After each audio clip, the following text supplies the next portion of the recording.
The Blue Umbrella by Ruskin Bond. Chapter 6. By early October the rains were coming to an end. The leeches disappeared. The ferns turned yellow and the sunlight on the green hills was mellow and golden, like the limes on the small tree in front of Binya's home. Biju's days were happy ones as he came home from school, munching on roasted corn. Binya's umbrella had turned a pale milky blue and was patched in several places, but it was still the prettiest umbrella in the village, and she still carried it with her wherever she went. The cold, cruel winter wasn't far off, but somehow October seems longer than other months, because it is a kind month. The grass is good to be upon, the breeze is warm and gentle, and pine-scented. That October everyone seemed contented. Everyone, that is, except Ram Bharosa. The old man had by now given up all hope of ever possessing Binya's umbrella. He wished he had never set eyes on it. Because of the umbrella he had suffered the tortures of greed, the despair of loneliness. Because of the umbrella people had stopped coming to his shop. Ever since it had become known that Ram Bharosa had tried to have the umbrella stolen, the village people had turned against him. They stopped trusting the old man. Instead of buying their soap and tea and matches from his shop, they preferred to walk an extra mile to the shops near the Tehri bus stand. Who would have dealings with a man who had sold his soul for an umbrella? The children taunted him, twisted his name around. From Ram the trustworthy, he became trusty umbrella thief.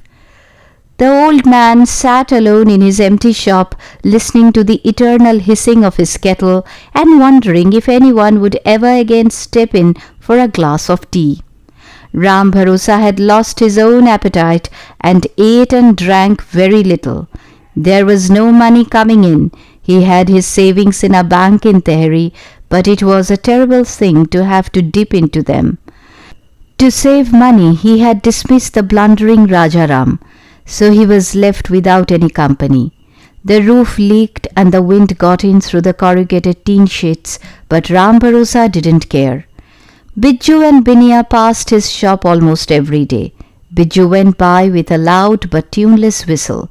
He was one of the world's whistlers. Cares rested lightly on his shoulders, but strangely enough Binya crept quietly past the shop, looking the other way, almost as though she was in some way responsible for the misery of Ram Bharosa. She kept reasoning with herself, telling herself that the umbrella was her very own and that she couldn't help it if others were jealous of it. But had she loved the umbrella too much? Had it mattered more to her than people mattered? She couldn't help feeling that in a small way she was the cause of the sad look on Ram Bharosa's face. His face is a yard long, said Biju, and the ruinous condition of his shop. It was all due to his own greed, no doubt. But she didn't want him to feel too bad about what he had done, because it made her feel bad about herself. And so she closed the umbrella whenever she came near the shop, opening it again only when she was out of sight. One day towards the end of October, when she had 10 paisa in her pocket, she entered the shop and asked the old man for a toffee.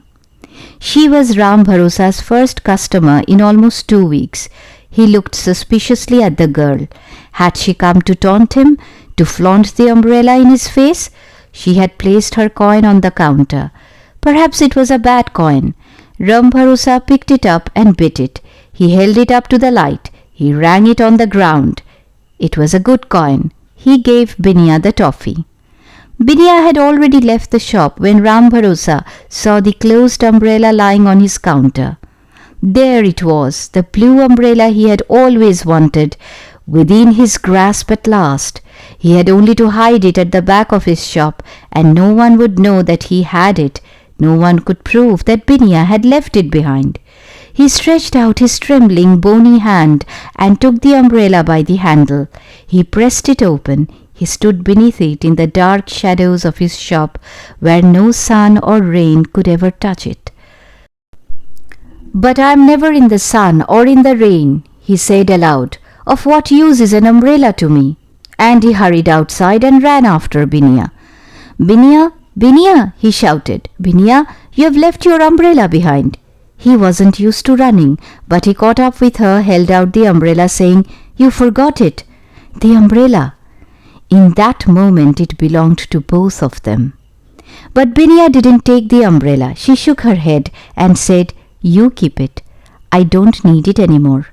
"But it's such a pretty umbrella," protested Ram Bharosa. "It's the best umbrella in the village."